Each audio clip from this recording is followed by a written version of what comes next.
to well below 2 degrees. Syria and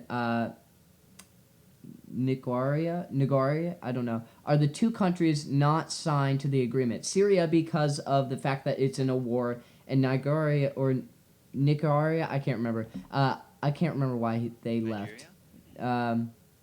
No, it's Nicaragua. But anyway, whatever it is, they removed themselves. Funny as it sounds, I saw that on Snapchat, and they explained the reason. The move has been roughly condemned by heads of state across the world, including Theresa May, French President Emmanuel Macron, and Canada's Justin Trudeau. I can't remember how to pronounce his name. Pardon that, guys. Professor Pancoast has joined those criticizing Trump's move and warns that knock-on health and financial problems caused by America's withdrawal will have the greatest impact on the least well-off. He says, although climate change affects us, it will affect the poorest and most vulnerable the most. Despite being least responsible, bear the greatest risks and the greatest burdens. So that's pretty straightforward, and I think he's pushing Trump's buttons by saying that. For the president of the world's second largest carbon polluter to blatantly... this is what he said, and in quotes, this is what my first cousin once removed said. For the president of the world's second largest carbon polluter to blatantly disregard such evidence and injustice, to refuse to even acknowledge the consequences of its actions, and to disengage with this relatively modest and non-binding agreement puts it at odds with the norms of global partnership and human rights. And to what end? The Bristol academic claims America will be most affected by the decision and is calling on the UK government to continue to invest in environmental work and research. He added, the crucial question is how the rest of the world responds. China and the EU have premeditatively stepped forward, increasing their voluntary commitments,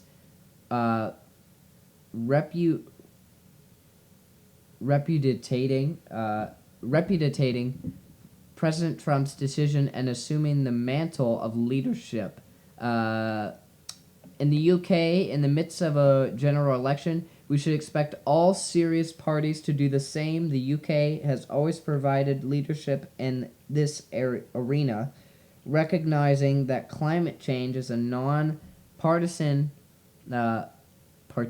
partisan issue, and being one of the few nations with a cross-party climate change act, it is vital to restate our understanding of the science and our commitment to act and our ambition to lead. I want to point out that this guy that I'm talking about, Rich Pancoast, my aunt told me that when he was little, he could look up in the sky and point out every single star he saw and name the exact scientific name for it. So this guy is really intelligent. He knows what he's talking about. This is my cousin, for God's sake. President Trump has defended his decision and claims the agreement would cost the U.S. $3 trillion in lost GDP and 6.5 million jobs. So he's saying that America's going to lose $3 trillion and 6.5 million jobs if they join this, which I think is kind of ridiculous. Don't you think we'll gain more because we need to build more environmental buildings that contribute to environmental power supply rather than coal and fossil fuels that we've been just so hugely advocating to use and so relied on these fossil fuels. He told members of the press he was elected to represent the citizens of Pittsburgh, not Paris. However, his decision has not been universally welcomed by Americans. What? If I may make a slight interjection. Okay. With a combination of personal opinion and logic. Okay. At the same time. Okay. I believe one of the reasons that Trump has made the withdrawal from the Paris Accord is a belief in the United States' sort of independence and it could be right, and it could be their pioneership. The fact that we've been pioneers for so long. Yes, I personally did support the Paris Accord, and when I first found out that Trump had said that we were going to withdraw from it, I was not very happy, to say the I least. wasn't either. I No, no, was no. quite uncomfortable with Yeah. the we were withdrawing from group. Now that I think about it, it given us the to show that we're able to by ourselves change things, seeing as California after that happened, quite soon after, already pledged that by 2045, I believe, they would go 100% clean.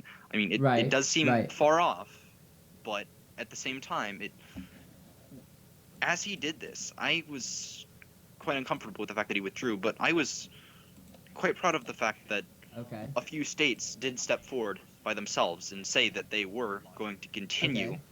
Okay. supporting the mission of the Paris Accord in Right. order to Right. cut down emissions and to create, you know, better fuels. Yeah, I But suppose that could accommodate to many different things, but I think what really applies to the fact that he's trying to take this away is he's focused on a lot of the investments. And if people who are watching don't know what I mean by that, what I mean by that is investments in terms of money. Of course, that's what an investment is when you invest in a company. But an investment could be time, effort. You know, I think investment in this case, he's such a huge businessman that he advocates and relies on saving money. And considering we are in $19 trillion in debt, I mean if we would have World War II, if we would not have stepped in to World War II, Great Britain would have lost, and we would have lost all that money. Now, if you add that up from I think it was 1920, I think it was 1920 is when we were handing money to them, and when we kind of stepped in because of the Great Britain loans that we were giving out for in terms of military use. That's not a word. Military use. With that being said, if you applied that to inflation, the costs would go up to $23 trillion, which we've been pioneers for saving money. I mean, we spend the most money on anything in any country in the entire world, but at the same time, we are so good at saving money. I mean, the ratio between how much we spend and how much we save is just the same as any other country. It's just we have such a higher rate that people think we're in debt when we really really aren't, and nobody's dying from us owing them money. People are still the Great Britain, where I'm sure we've loaned money from Great Britain probably once or twice before, but just different countries that we've loaned money from to get us in that $19 trillion of debt obviously is not shouting, "Hey America, and we need Cameron money." And I think and that's Trump's Cameron, thing that he's allow me trying to to make a advocate is to slight say, point here. yeah, A slight point that, if I may make, would be two actually. Um, One of the main reasons that you can sustain debt between multiple countries is it's sort of a unspoken peace treaty. It is a relation to two countries that supports the lack of war and uncomfortability in relations. I mean, if you owe someone something and they attack you, it kind of goes out the door. I'm not saying there's anything at stake that's here, not a but word. Military use. that's one reason that debt When we is kind sort of a necessity. Right, right. It does create a relation. I'll be between trying to save money and just being stingy Yeah, all out. I mean, I agree. Yeah, if you're and trying to save money by cutting down on important things such as, you know, the halting of global warming, right, something that's killing you us rather you than right. do reach a point. You do reach a point when you've gone too far. Well, I think the thing is he's blind to is the fact that military or how do I say that word? I can't remember how to pronounce it, but military investments tend to be a priority above things that are actually presently killing people. I mean, people in hotter Yes. countries are dying because of heat waves and people dying of heat stroke and just And diseases that are drought. caused by right and diseases that are Drought can be caused by grouped into that, heat. lack of food. Right. And with that being said, there's things that are currently killing us.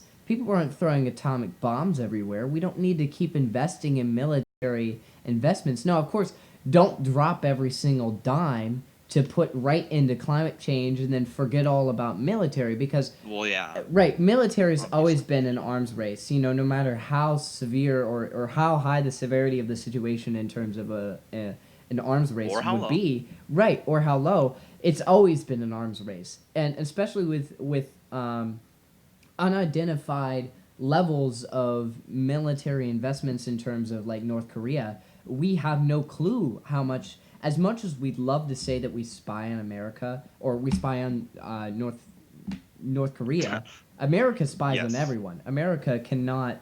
I feel like not to be narcissistic or patriotic, but like out of pure honesty, I think America's badass. Like we spend so much money on our American Army and our Navy and our Air Force that we've got the most prestigious and strongest Navy, Army, and Air Force and all the military that we have, as long as spying is the same thing. Spying, we put so much money into that we probably have the most prestigious system out of any other country out there.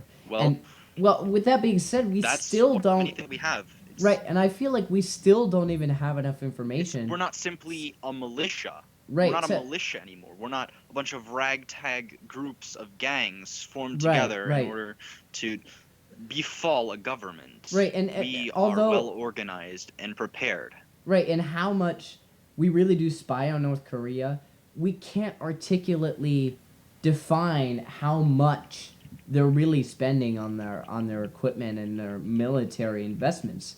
So with that being said, we can't stop putting money into military, but as much as he'd love to cut arts and all that sorts of stuff that isn't killing us, that's benefiting us, cut something like something that's lower on the chain, something that really doesn't matter, and put that money into climate change. I mean, every little bit counts. Cut money from the EU. I mean, we spend so much more money than anyone else a part of the EU. So much more money. And although it's because we kind of started it and other countries are like, oh yeah, America's giving us money, why don't we join and give a tiny bit so we count as a participant in the EU? That is kind of what happened. People joined and said, hey, basically we'll give you $2 and then America will give us $600. Like, of course at a higher ratio, but that's like the big difference of how much countries See, really do pay but to it does EU. does create good relations between countries. It does Right, build but strengths that are if they give $2 and we give necessary. $600, can we cut it to 300? Like, out of pure honesty, do we really need to be giving that much to the EU? I mean, that's why the countries are so strong right now, is because we're giving so much money to the EU and all that money is going to weak countries. But really, we don't need to do that. I mean, and I feel like there's probably partitions. There really are partitions between strong companies getting or strong countries getting a lot more money than weaker countries. When weaker countries should be getting a lot more than stronger countries. So with that being said, it's unprecedented that the money is being spread amongst different countries unevenly, and the partitions should be really they should find an equilibrium between there. They should really find stronger companies or stronger countries that can really sustain themselves and really show being isolated as a strong suit for them.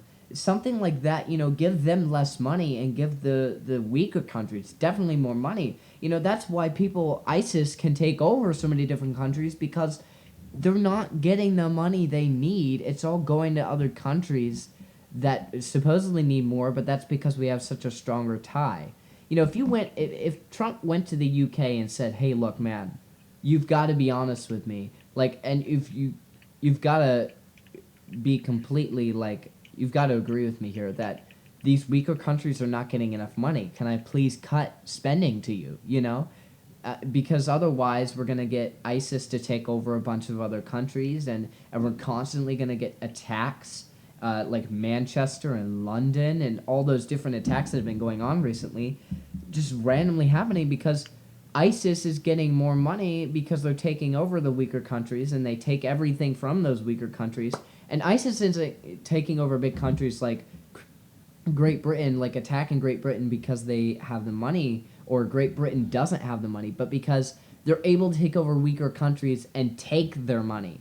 And that way, it makes ISIS stronger, not Great Britain You make weaker. a very fair point. You really do make a fair point about distribution. It is a necessity It's uneven. to ensure that we do It have really a is. proper distribution. Right. It's not. And like I said, the partitions should be really leveled out. Because I think it's the complete opposite. I think it's more or less morality rather than survival. And what I mean by that is morality in terms of we give the stronger companies or stronger countries more money because they have a stronger bond with us. But we give the weaker countries less money because Cameron, we don't have a connection. I hate to bring this into it because Donald Trump is our president, nonetheless, whether Democrat or Republican, but he is at heart a Republican, and as much as I hate to say it, Republicans do tend to be those that are better off, those that have more money, and they would support those that have more money. So of course, and that's been advocated through and through. Correlation in my mind, but it is truly. I mean, those that are similar stick together. It is true. So. And I think what the think deal about is, it? I mean, it sort of does make sense as to why we would. And every political position that was elected in the 2016-2017 election was all voted Republican. Through and through, every Republican right now. There is no democracy in the political structure right now, in the government at all. So with that being said, every increment of governmental decision is based off of Republican principles. And if Republicans mainly advocate for richer people, everyone's going to do that. I support this. I'm not going to say I necessarily support this as myself, a Democrat and an advocate of democracy. Truly, the United States did this is to ensure that we do. It's more of a I don't want to say rational, it's more of an irrational, but it's a large charge. We're immediately throwing everything into one specific suit. We're putting everything in to the Republican Party. And I don't want to necessarily say that this is a good thing, but it can create change very easily. If everyone's on the same page, or most everyone's on the same page, it sets the board for change. Right, and I totally agree. I do. The thing is, I've said this before to other people. Again, distribution, it does have to be apparent. Right.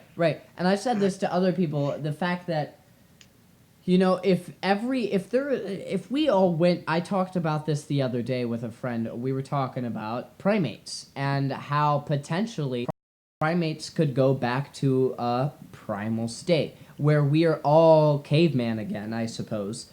But see, the thing is, evolution does not change. De-evolution. Right. See, it's not possible. Here's why. Because once you've created something, it's like turning water into gas. You can turn gas back into water. But nothing is ever destroyed. Things are only created and changed. Now, here's the deal. If we go back to a primal state, there's always, we have 7.1 billion people in this world. 7.2, close to 7.2. And with that being said, if it has to be at least 16 people that are going back to those evolutionary ideologies that we've based off of 2017 rather than, you know, the 1600s, you know, where everything was Ice Age and it was all just a primal state, somehow all of them are going to die out, and the people that are still evolutionary are are going to continue surviving and reproduce and create more evolutionary medicines and things like that, because the Earth has changed so sufficiently that not a single bit of primal stasis being evident in any society today would change it for every human on the planet, because there will always be that. I always say there will always be that one person you don't like, and it accounts to this. There's always going to be that one person who wants to keep going. So with that being said, you're not going to get everyone on board ever. There's always going to be one person who's not on board. Even if he says, yeah, I agree, he's not on board. And if not everyone is on board, you're going to still run into problems. So I think what we need... There will be failure. Right. Yes. I think what we need is just someone to step up to the plate and say, look, you guys are being fucking pricks. People are dying in this world, and although we only have, maybe... they say that the rate of population has gone up so high, like insanely high, and this world can actually only sustain... How harsh? Art thou a heretic? This Earth can only sustain 11 billion people. We're already at 7.1 billion people, and if you look at the rates, we could potentially reach that in 2025. With that being said, something needs to change, and I don't know that it's a good idea to work on climate change, considering the fact that, people do need to die because, the population is raging, right? Like, it's legitimately bipolar. It is raging above the roofs. Cool. Right, and I think, this is what I think. I think that we really do need to use Darwin's theory here. But we need to do it to an extent that, although we love people dearly, we have no personal connection to people living in India dying of heat stroke. If they can walk miles to get water,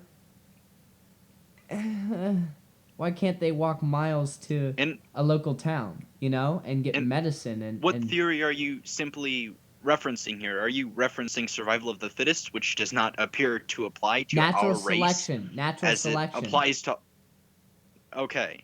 Because, yes. With that being said, people who are not fit to... Well, fit's not the right word, because I'm not using survival of the fittest. I'm using Darwin's theory of natural selection. Just the fact that this is a worldwide crisis. This is not just, out in the Caribbean, certain turtles can't survive because they don't have long enough fins to swim fast enough to get away from predators. That's different. Yes. That's like isolated. That's survival of the fittest, because you're isolated in one area where physical attributions are what matter. But what actually matters in this term is actually a weather-based basis that is causing crisis. That's different than physical attributions or physical applications to a body that makes them fit enough to survive. This is different. This is not under the control of the human genetics. That, you see what I mean? Genetics is what applies to survival of the fittest. Nature and weather is what applies to natural selection. So with that being said, natural selection needs to be put into play here. Although personally, I do see, if I may, personally, survive the fittest is actually in play here. If I may attempt to it is, apply right, but it needs to be implied. With personal opinion and fact. But we are, as humans, at the top currently, obviously. I mean, it's without a doubt. But at the same time, since we are at the top, we are consuming more of all else, and through the global warming crisis and storm, we are causing disaster to occur. And we are staying at the top while others beneath us crumble, other species that we kill throughout time. We are becoming the fittest, but at the same time, we are knocking everything else down at a much faster rate than it should occur. Well, here's the deal. I think just as though bacteria uh, adapts itself to medication, so will the environment. The environment will adapt to our decisions, as it has After how for long? thousands of years that we've lived on this earth. It has adapted. I mean, we didn't have all these extraordinary plants and animals that save people's lives or save their own lives, or prey that dies, or predators that die because they're consuming too much, and they die out because they're consuming too much, which makes it so they can produce more. Then you've got disease because the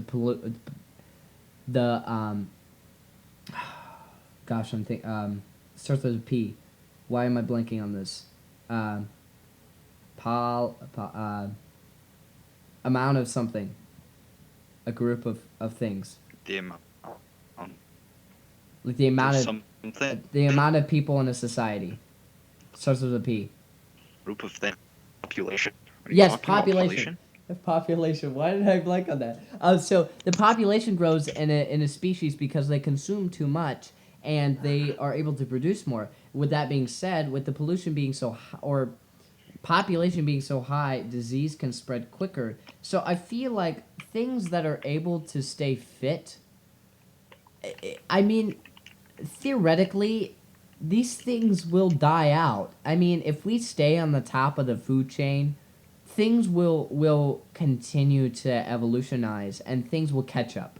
They will. If we stay at a constant rate, things will catch up with us, and if we all die out, there will be there will be some sort of evolutionary being that comes after us.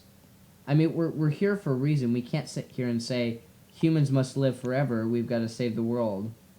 I mean, it's not. And here's the other thing: the animals out there aren't gonna know humans destroyed the earth. No, the only things that are gonna know that are us. So as like bad as morality sounds, and a lot of people are against it, here's the deal: everyone's gonna die. You're gonna die. Trump's gonna die. Pence is gonna die. Everyone working on climate change in 2017 is gonna die. Everything is gonna die sooner or later. Everything has to. Billions of years later, trillions of years later, Google Plexian years later, whatever it has to be, things will end up dying. Now, with that being said, oblivion is Obviously. inevitable, right? Oblivion is inevitable. Which being Yes. said, there's not going to Without be a doubt. right people after us. Well, whoever comes after us, there's not going to be anybody in this time that's going to remember you, myself, or anybody else. Donald Trump stepping out of the Paris Accord. No one's going to remember that. As like terrible as it sounds, no one's going to remember that exact deal.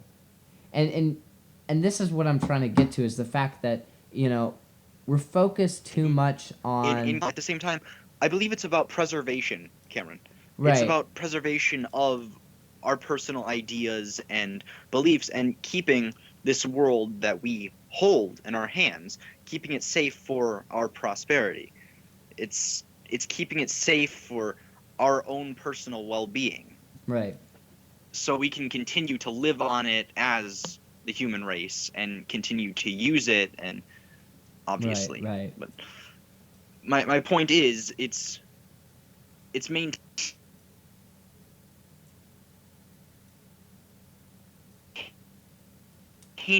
so that we can use that 1 generation, 2, 3, humans eventually die out, as you said. It's keeping it sustained until then, as long as we can.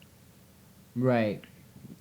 I just think it's a little narcissistic of the world to say, that humans are almighty, which, yeah, genetically and mentally and based on our evolutionary bodies, yes, but we have the choice to decide what really matters, and war doesn't matter. That is what really advocates things today, is war. I think that's what really keeps all of this crisis in a stronghold, is war itself, and the arms race in terms of being prepared for war. And I think it's kind of ridiculous. I think it's just ridiculous.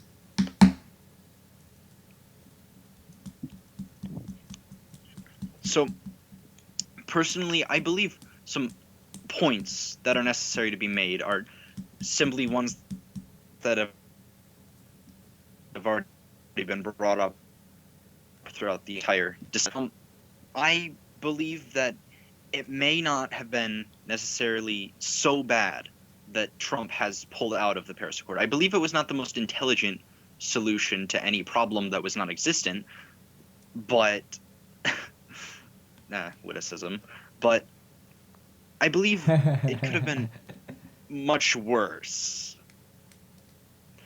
I mean, we would have been losing money, yes. I mean, every country that's in it is putting forth money in order to sustain the effort to reduce global warming and emissions and pollution.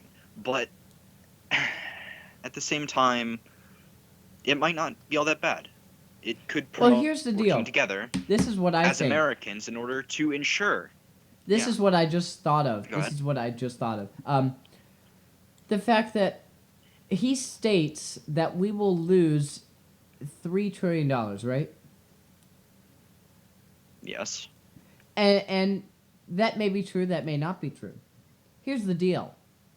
They don't just invite us to the Paris Accord and say, all right, while this is in place, you've got to spend $3 trillion. That's it. Otherwise, get out. We decide how much we invest in this. We don't have to pay $3 trillion. Exactly.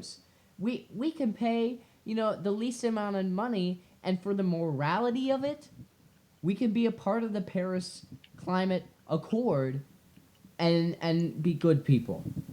But right now, that's what's making bit this so helps. contradictory.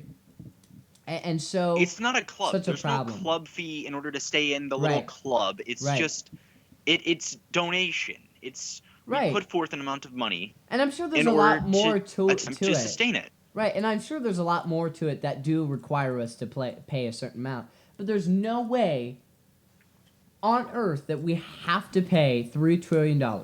No way.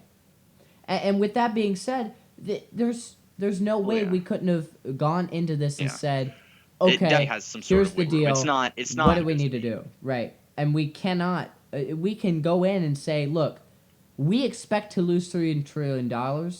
We cannot lose $3 trillion. So with that being said, give us Exactly. a lower rate. That's how we could have joined this Paris Climate Accord and not have people You up do make a Donald point Trump's there. ass about it. It's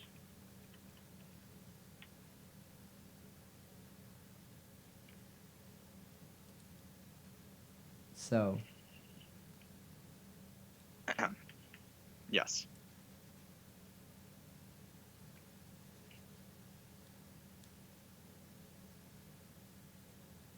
hey, dude, do that 4 or 5 thing again. Okay. 4. 5. Yeah, we're screwed. I figured. Yeah, the live stream keeps cutting in and out. All right, well, you know what? Did you have any last points that you wanted to contribute to the live stream? Personally, I just think that we have to look at what we can possibly do. Things are already done with, it already happened. It definitely could have been better, but we have to make do with what we have. We can work together and continue on our own without the Paris Accord, if necessary, to do this ourselves. California already did it. A few other states are already making their own efforts. We stick together. Right. And I think if all 50 states join in, Trump has no other option than to butt in with federal investments. Definitely. No way that he will not butt in at least 48 states. Yeah. It was like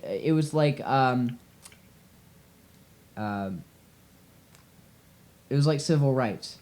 So many states were involved in getting this right, and sooner or later we got enough states to where there was federal power applied, and we saved the day. Yeah. Agreed. So I think I'm gonna end the stream here. Thank you all for watching. Comment, subscribe, hit that like button, share this video. Do you want to say any last things real quick? Just goodbye, Brandon. Thanks for having me.